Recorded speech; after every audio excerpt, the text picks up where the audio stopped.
Alors maintenant, on va continuer notre cours. Alors maintenant, on va voir la caractéristique d'un récepteur. Déjà, la définition d'un récepteur, c'est quoi? Alors un récepteur est un dipôle actif, pardon, un récepteur est un dipôle qui convertit de l'énergie électrique qu'il reçoit en une autre forme d'énergie, plus une énergie thermique bien sûr. يعني المستقبل هو كل شيء قطب كيحول لنا الطاقة الكهربائية إلى شكل آخر من أشكال الطاقة سيتعد طاقة حرارية. Par exemple, la lampe. La lampe, elle reçoit de l'énergie électrique et elle la convertit en une énergie lumineuse plus une énergie thermique. مثلا المصباح كيحول لنا الطاقة الكهربائية إلى طاقة ضوئية زائد واحد الطاقة حرارية. حيت ملي كنقصو داك المصباح كنلقاو أنه سخون. Ou bien l'électrolyseur, énergie électrique, il convertit l'énergie électrique en une énergie chimique plus une énergie thermique. Alors, maintenant on va voir comment on peut tracer la caractéristique d'un récepteur. On va voir ici la caractéristique d'un électrolyseur. Alors, pour tracer la caractéristique d'un électrolyseur, on utilise le montage suivant. Ce montage est composé de quoi? D'un générateur de tension variable et d'un électrolyseur. L'électrolyseur il est à 1 voltmètre pour mesurer la tension, 1 ampèremètre pour mesurer l'intensité du courant qui passe dans le circuit. Alors, en faisant varier la valeur de la tension, la valeur de l'intensité du courant change. Et par la suite, on peut obtenir le tableau suivant, qui regroupe les valeurs de tension et des intensités qui passent dans le circuit. Alors, à partir de ce tableau-là, on peut tracer la courbe suivante. C'est-à-dire on trace I en fonction de U. Alors, qu'est-ce qu'on remarque? On remarque que la caractéristique commence à partir de 0. D'accord? Alors, on remarque que la caractéristique passe par l'origine, donc il s'agit d'un dipôle passif. Voilà, il commence à partir de 0. La caractéristique de l'électrolyseur est non linéaire, parce que ce n'est pas une fonction linéaire, mais c'est une fonction, c'est pas une fonction linéaire. Alors, la caractéristique de l'électrolyseur est une portion de droite. C'est-à-dire, si on prend cette partie-là, on remarque que c'est une portion de droite. Il est juste مستقيم. Donc, puisque c'est une portion de droite, et elle ne passe pas par l'origine, donc il s'agit d'une fonction affine. Cette fonction affine s'écrit sous cette forme. U égale à quoi? Égale à E' plus R' fois I. Avec, donc là, on va, donc ça, elle ressemble un peu à l'équation d'un générateur. Or, dans un générateur, on a ici un moins, là, on a un plus. Alors maintenant, on va définir la loi d'Ohm pour un récepteur. Alors, la loi d'Ohm pour un récepteur s'écrit U égale à quoi? E' plus R' fois I. Avec U, tension électrique au borne de l'électrolyseur, en volts, résistance interne de l'électrolyseur en ohms, R' c'est résistance interne, I c'est l'intensité du courant traversant l'électrolyseur en ampères, E' c'est la force contre-électromotrice de l'électrolyseur en volts. Alors maintenant on va voir le point de fonctionnement. Alors c'est quoi le point de fonctionnement? Alors lorsqu'on ferme un circuit électrique formé d'un dipôle actif pile et d'un dipôle passif électrolyseur, l'intensité IF du courant qui traverse le circuit et la tension EF au borne du dipôle actif définit le point de fonctionnement du circuit. Point de fonctionnement est l'intensité ou la tension اللي كيخدم بها هذاك السيركوي ديالنا. Alors, maintenant, on va voir comment on peut déterminer le point de fonctionnement d'un circuit. Alors, on considère le circuit suivant. Ce circuit est composé de quoi? Il est composé d'un générateur et d'un électrolyseur. Alors, pour trouver le point de fonctionnement, le point de fonctionnement de ce circuit, on a deux méthodes. Soit la méthode graphique.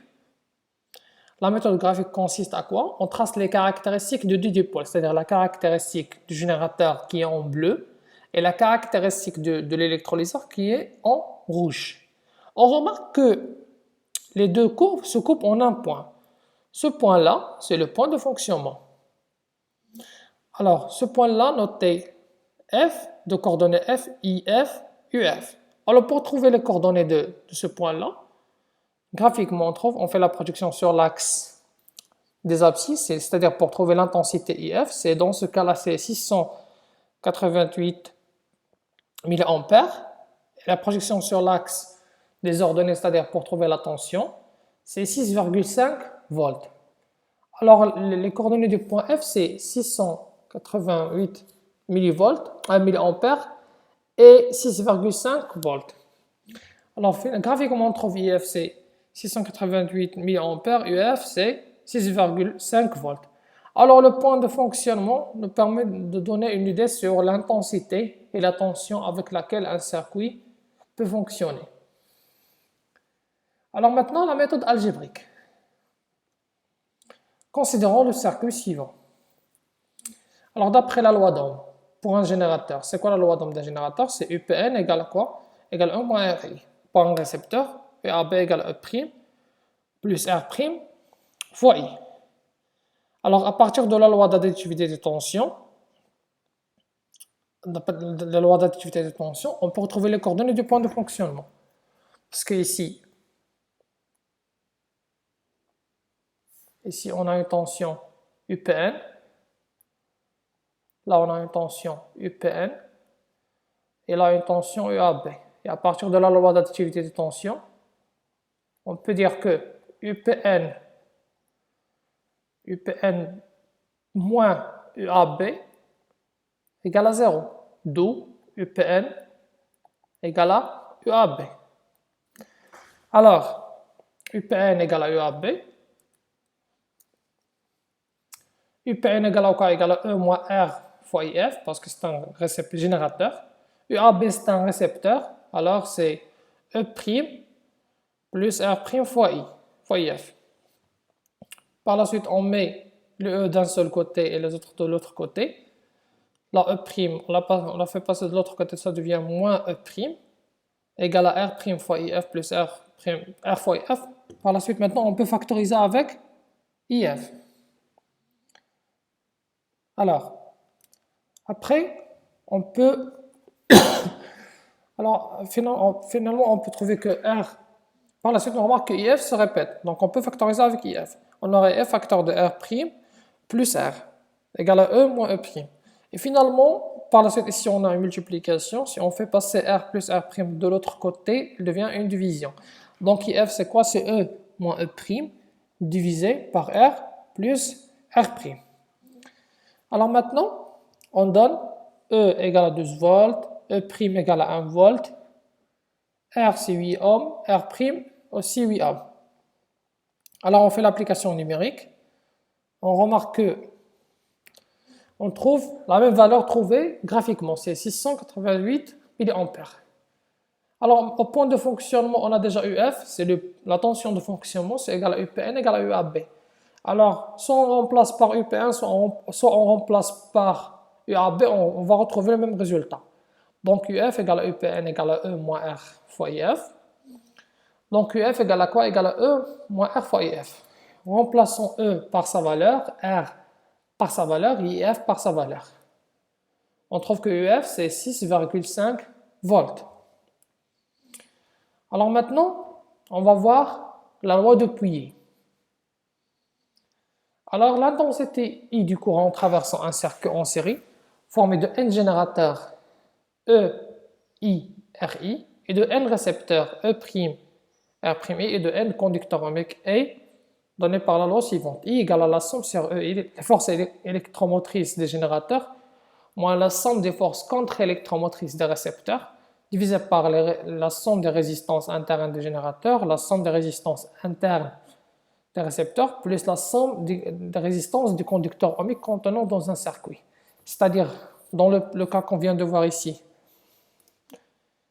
et si on n'avait qu'un seul générateur, un seul récepteur. Supposons qu'on a plusieurs générateurs et plusieurs récepteurs.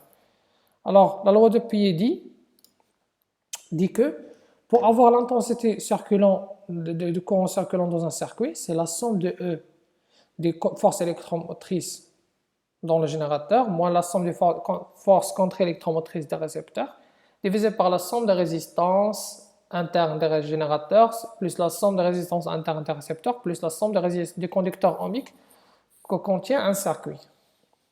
Alors, exemple. On considère le montage suivant. Alors, ce montage déjà, il est composé de quoi? Il est composé d'un générateur de force électromotrice E et de résistance interne R, d'un moteur de force contre-électromotrice E' et de résistance R'. Alors, on a la question en appliquant la loi de Pouillet, calculer l'intensité du courant qui traverse le circuit. Donc, directement, ce qu'on va faire, dans ce circuit, on a un générateur, un moteur récepteur, un moteur c'est-à-dire un récepteur et deux conducteurs ohmiques branchés en série. D'où l'intensité du courant qui le traverse, c'est quoi? C'est la force électromotrice du générateur moins la force contre-électromotrice du récepteur plus la résistance interne de générateur plus la résistance interne de récepteur plus les deux conducteurs ohmiques. C'est-à-dire qu'on a appliqué directement la loi de Pouillet. Alors, par application numérique, on trouve que I égale à 0,25 ampères. Et merci pour votre attention.